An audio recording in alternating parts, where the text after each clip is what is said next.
안녕하세요. 메타인지 명리입니다. 오늘은 사주 왕초보 단계 2강 상생과 상극 강의를 하겠습니다.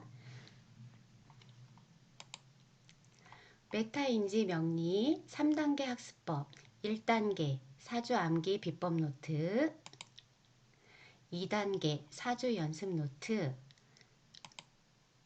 3단계 사주 퀴즈는 영상 아래 더보기를 누르시면 링크되어 있으니 다운받으셔서 열심히 공부해 주세요. 자, 그럼 본격적으로 사주 왕초보 단계 2강 상생과 상극 강의를 시작하겠습니다. 지난주에 음양오행에 대해서 알아보았는데요. 잘 학습하셨으리라 믿고 시작하겠습니다. 상생과 상극은 오행의 관계성을 나타냅니다. 오행은 목, 화, 토, 금, 수를 말하죠. 오행은 서로 생하기도 하고 극하기도 하고 합을 이루기도 하고 서로 충돌하기도 하는 등 서로 끊임없이 상호작용을 하는데요. 그 중에 대표적인 관계성이 바로 상생과 상극입니다. 상생이란 한자를 보시다시피 서로상, 살생, 나타생, 말 그대로 서로 낳는다, 서로 살게, 서로서로 도와준다의 의미입니다. 한자가 서로 상자라서 두 개의 오행이 서로 생하는 관계일 것이다 라고 생각할 수 있지만 실은 어느 한쪽이 살려주는 것을 의미합니다.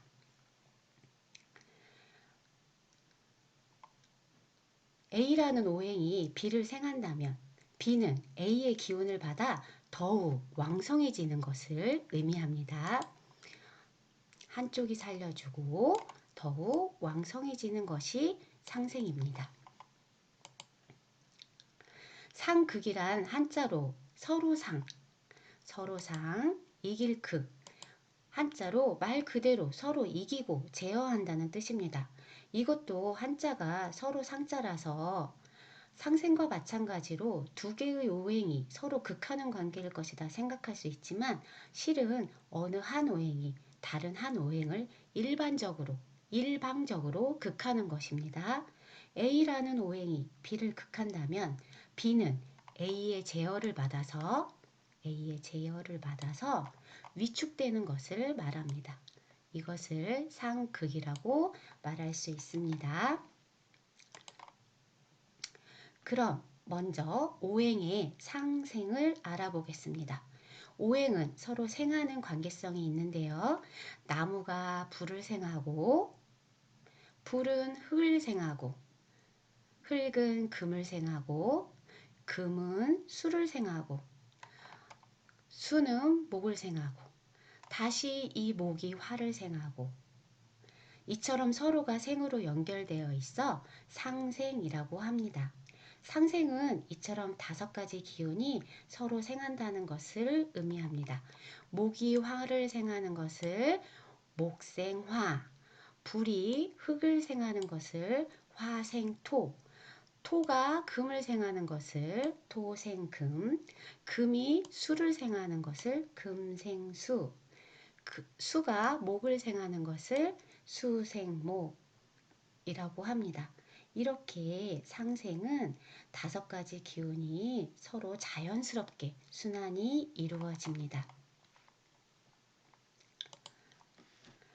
첫 번째 상생 관계인 목생화를 알아보겠습니다.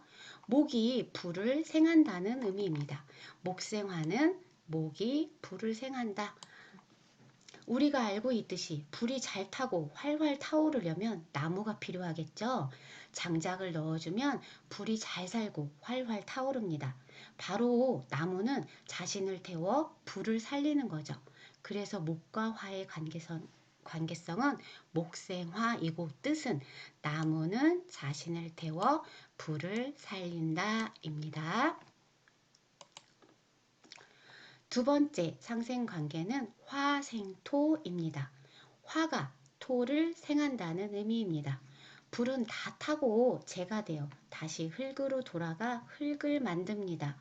또 불의 기운이 아주 강한 화산이 폭발하며 화산이 솟아오르고 용암이 흘러내리면서 새로운 섬이나 땅이 만들어지기도 하죠. 바로 흙은 불이 만들어내는 거입니다. 그래서 화와 토의 관계성은 화생토입니다.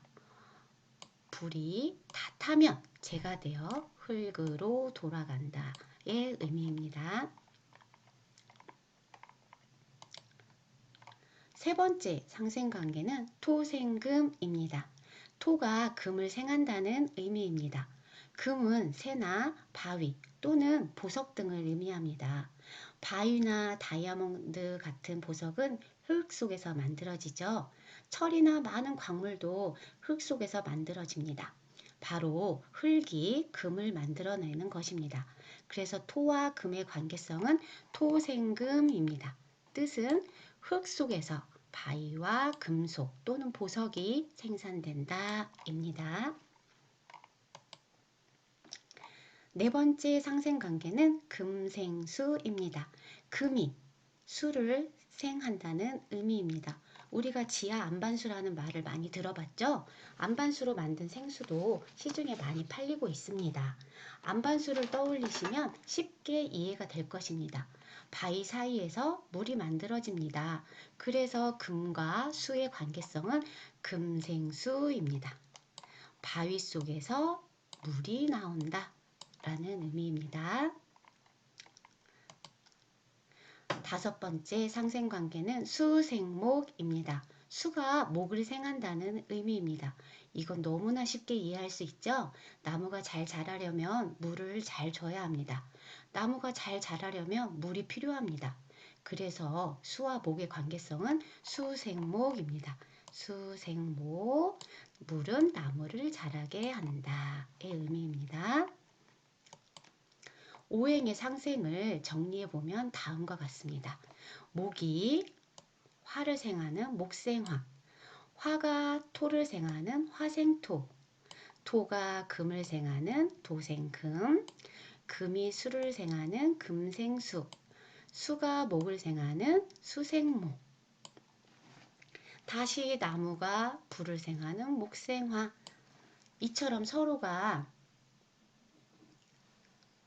서로 연결이 되어 있고 계절이 순환하고 지구가 돌고 도는 것처럼 끊임없이 돌고 도는 자연스러운 순환이 이루어집니다. 이것이 바로 상생입니다.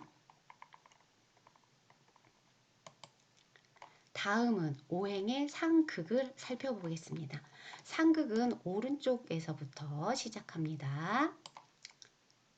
나무가 흙을 극하고 흙이 수를 극하고 수가 물이 불을 극하고 불이 금을 극하고 금이 나무를 극하고 다시 나무가 흙을 극하고 이렇게 서로가 극으로 연결되어 있어 상극이라고 합니다. 상극은 이처럼 5가지 기운이 서로 극한다는 것을 의미합니다. 목극토, 목이 토를 극한다, 목극토. 토가 수를 극한다, 토극수. 수가 화를 극한다, 수극화.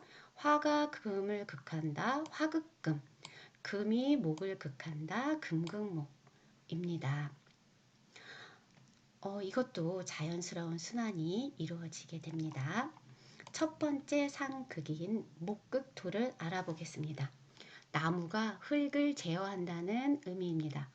나무는 흙을 기반으로 살아가지만 결국 흙의 영양분을 흡수하여 흙을 빈곤하게 합니다. 그리고 나무 뿌리가 흙을 갈라지게 할 수도 있고 많은 흙을 제어하는 데는 나무가 가장 큰 힘이 있습니다. 그래서 목과 흙의 관계성은 목극토입니다. 나무는 흙의 양분을 흡수하여 흙을 빈곤하게 한다라는 의미입니다. 목극토입니다. 두 번째 상극관계인 토극수를 알아보겠습니다.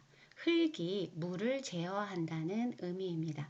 우리가 홍수가 나서 물이 넘칠 때 흙을 쌓아 제방을 만들어 물이 넘치지 않도록 가두죠. 저수지 제방이나 강가의 제방 등을 떠올려 보시면 좋겠습니다. 바로 흙이 물을 제어하는 것입니다. 그래서 토와 수의 관계성은 토극수입니다. 토극수, 흙으로 제방을 쌓아 물을 가둔다 입니다. 세 번째 상극관계인 수극화를 보시겠습니다. 물이 불을 제어한다는 의미입니다. 이건 너무 쉽게 이해가 되실 겁니다. 우리가 불을 끌 때 물로 끄잖아요. 바로 물이 불을 제어하는 것입니다. 그래서 수와 화의 관계성은 수극화입니다. 물은 불을 꺼트린다. 수극화입니다. 네 번째 상극관계인 화극금을 알아보겠습니다. 불이 금을 제어한다는 의미입니다.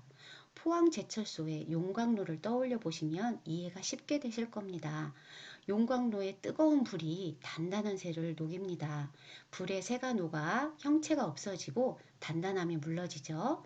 바로 불이 금을 제어하는 것입니다. 그래서 화와 금의 관계성은 화극금입니다. 화극금.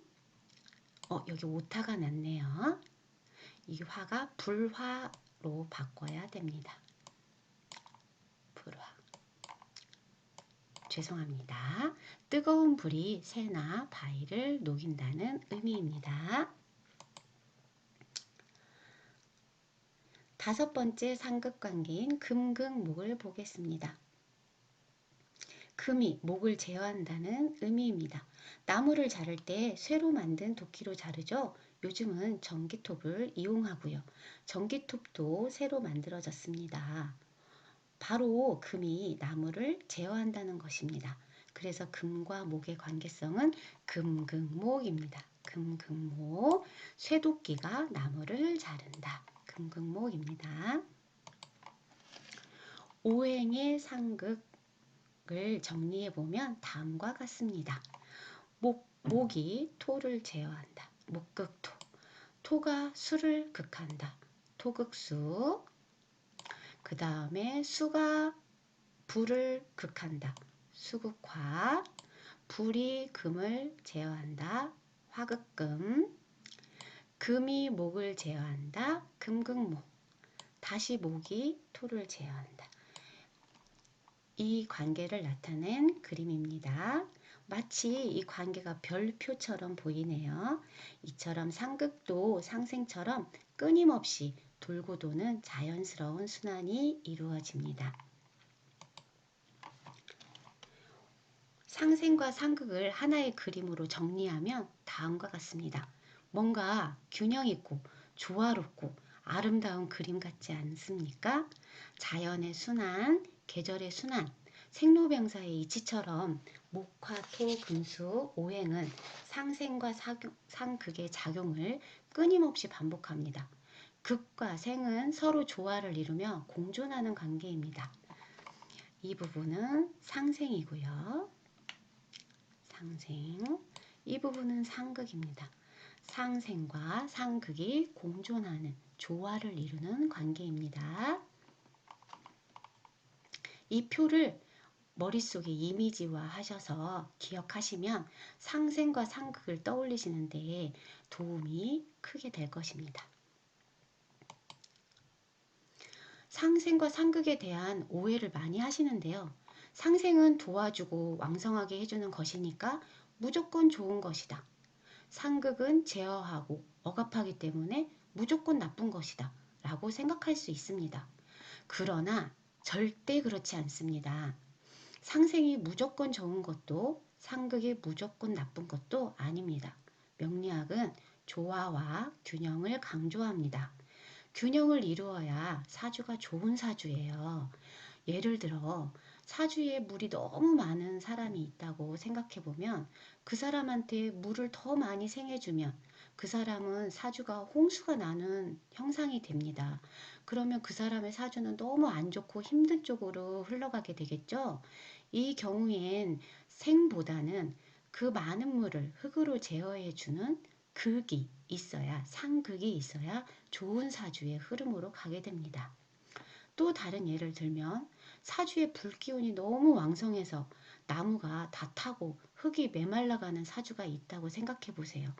이 사주에 불을 더 생하고 더 왕성하게 해주는 상생이 더 들어온다면 이 사주는 아주 힘들고 고단한 삶의 흐름으로 갈 것입니다.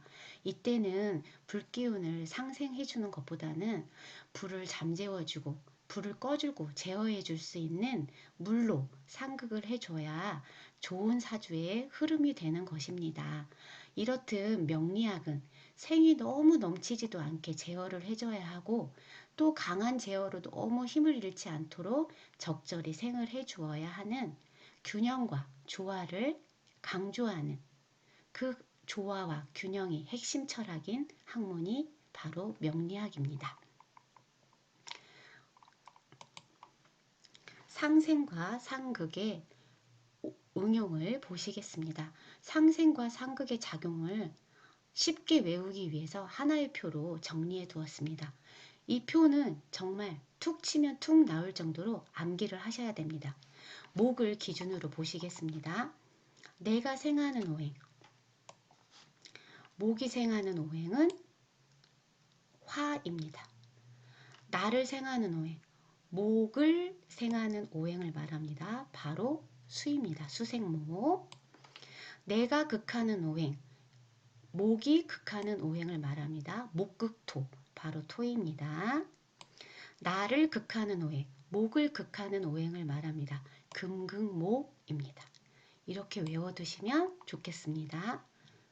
화를 기준으로 한 번 더 살펴보겠습니다. 첫 번째, 내가 생하는 오행은 화가 생하는 오행, 화생토입니다. 나를 생하는 오행은 화를 생하는 오행으로 목생화입니다. 목생화. 그 다음 내가 극하는 오행은 화가 극하는 오행으로 화극금입니다. 금. 그 다음 나를 극하는 오행은 화를 극하는 오행으로 수극화입니다. 어떻게 암기하시는지 아시겠죠? 이렇듯 내가 생하는 오행, 내가 생하는 오행, 나를 생하는 오행, 내가 극하는 오행, 나를 극하는 오행을 달달달 외워주세요. 그래서 토가 생하는 오행은, 금을 극하는 오행은, 이런 질문에 1초도 망설임 없이 답할 수 있도록 외워두시면 나중에 사주풀이 실전에서 큰 도움이 됩니다. 아시겠죠? 그럼 오늘 메타인지 명리 왕초보 단계 2강 상생과 상극 수업은 여기서 마치겠습니다. 사주 암기 비법 노트로 암기하시고 사주 연습 노트로 연습하시고 사주 퀴즈로 마무리 점검하시면서 완벽 암기 하시기 바랍니다. 상강에서 뵙겠습니다.